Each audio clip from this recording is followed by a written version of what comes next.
Deus pode usar vasos quebrados? Você tem vasos ou já teve vaso quebrado na sua residência? Geralmente, os vasos quebrados ou rachados nós colocamos de lado, jogamos fora ou simplesmente abandonamos. Se olharmos atentamente para a história da Bíblia, nós vamos ver que Deus age de maneira bem diferente do que a gente imagina. E eu quero pensar com você, Deus usa vasos quebrados.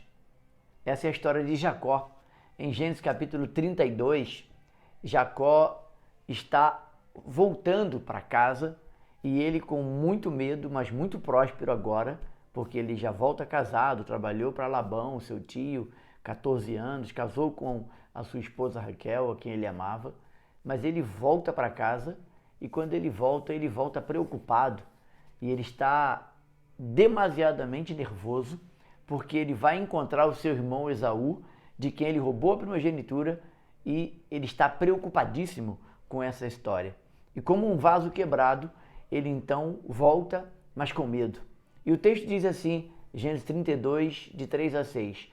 Enviou Jacó mensageiros adiante de si a Esaú, seu irmão, à terra de Seir, território de Edom. E ordenou-lhe, dizendo, assim direis a meu senhor Esaú, assim diz Jacó, já teu servo, como peregrino morei com Labão e me detive lá até agora. E tenho bois, jumentos, ovelhas, servos, servas, e enviei para anunciar a meu senhor, para que ache graça em teus olhos. Os mensageiros voltaram a Jacó, dizendo, fomos a teu irmão Esaú, e também ele vem ao teu encontro com mais 400 homens com ele. Eu não sei se você já teve que encontrar uma pessoa a qual você devia ou a quem você trapaceou. E eu quero dizer que a história de Jacó, ela fala muito comigo e com você, porque todos nós um dia fomos Jacó, um Jacó trapaceiro, um Jacó que tentava tirar vantagem em tudo.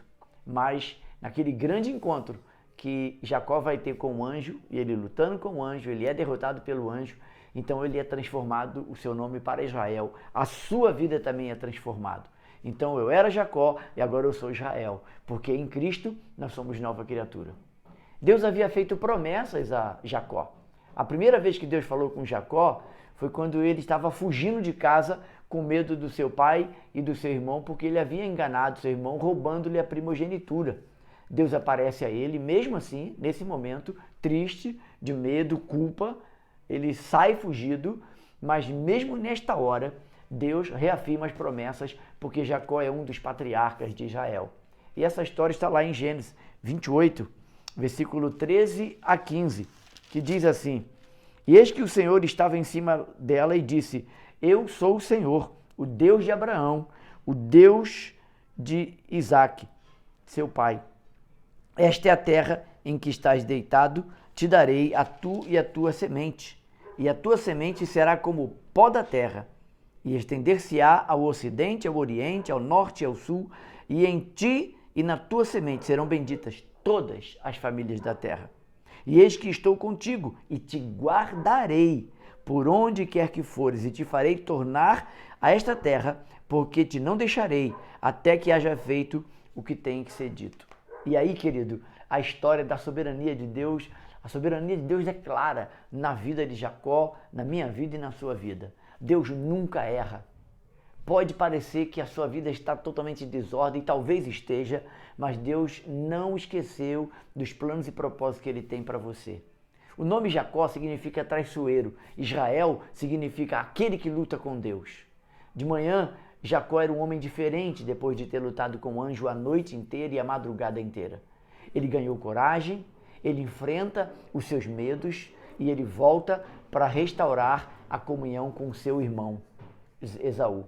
O que a gente pode entender desse texto é que por que o anjo, quando está conversando com Jacó, lá no capítulo 32, nessa grande batalha, está narrada lá em Gênesis 32, de 26 a 28. Então disse o anjo, não te chamarás mais o teu nome Jacó, mas Israel, pois como príncipe lutaste com Deus e com os homens e prevaleceste. E Jacó lhe perguntou e disse, dá-me, peço-te, saber o teu nome. E disse, por que perguntas meu nome? E abençoou ali. E aí você vai, nesse contexto aqui, o próprio anjo vai perguntar a Jacó qual era o nome dele. Qual é o seu nome? E ele diz Jacó. Eu fico pensando que nesse momento que Jacó responde para o anjo, e eu fico me perguntando, como que um anjo não sabe o nome da pessoa com quem ele está falando? Lógico que o anjo sabia. E esse anjo aqui é um anjo que vem da parte de Deus, ele vem com missão clara. Alguns dizem até que é uma teofania, né? O próprio Cristo aqui se revelando a Jacó. Mas vamos pensar que seja um anjo. E um anjo, como um ser celestial, ele tinha clareza da sua missão. Então, ele sabe o nome de Jacó. Mas por que ele pergunta qual o seu nome? E ele diz Jacó. Nesse momento, Deus estava fazendo uma obra na vida de Jacó. A verdadeira vitória de Jacó aconteceu no momento em que ele foi derrotado pelo anjo. Talvez você esteja pensando, como obter vitórias na derrota? As derrotas, as decepções, as perdas, as batalhas, as circunstâncias, muitas outras coisas podem contribuir para o nosso bem. Paulo diz isso em Romanos 8, 28. Para os que amam a Deus, todas as coisas cooperam.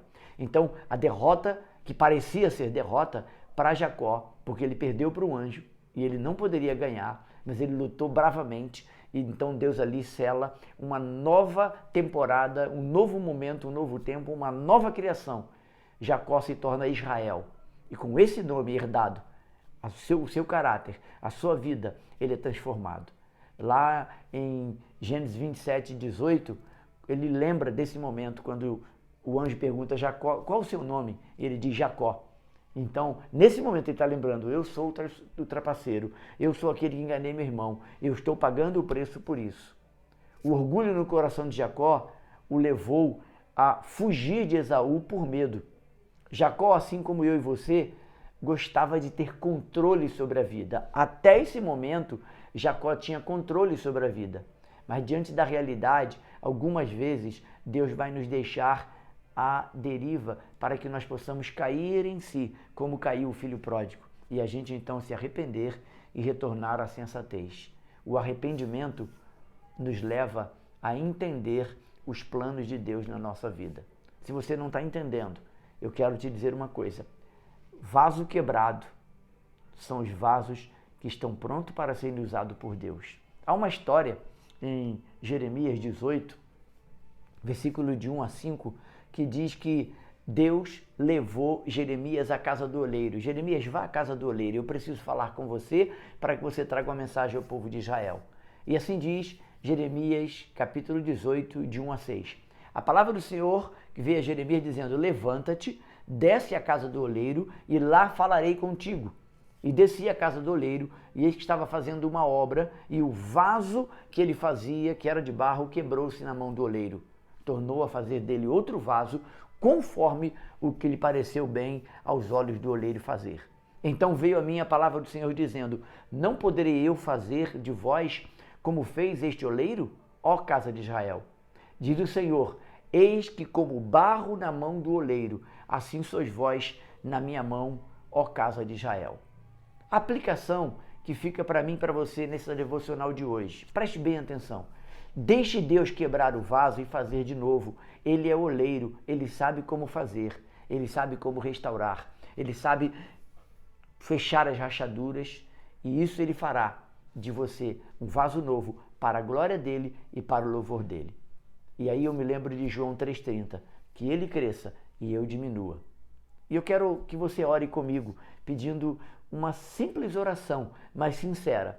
Deus, quebra esse vaso e faz de novo, para a tua glória. Amém. Eu sou o pastor Vanderlei Andrade, este é o canal Palavra de Esperança. Se esse devocional abençoou você, e eu creio que ele abençoou, envie ele para muitos amigos. Eu quero agradecer a sua atenção, o seu carinho de estar comigo no canal Palavra de Esperança até esse momento. E eu quero louvar a Deus pela sua vida e oro para que Deus possa completar a obra dele no seu coração e na sua vida.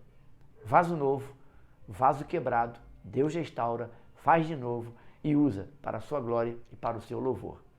Forte abraço, te vejo amanhã, se Deus assim permitir. Até lá.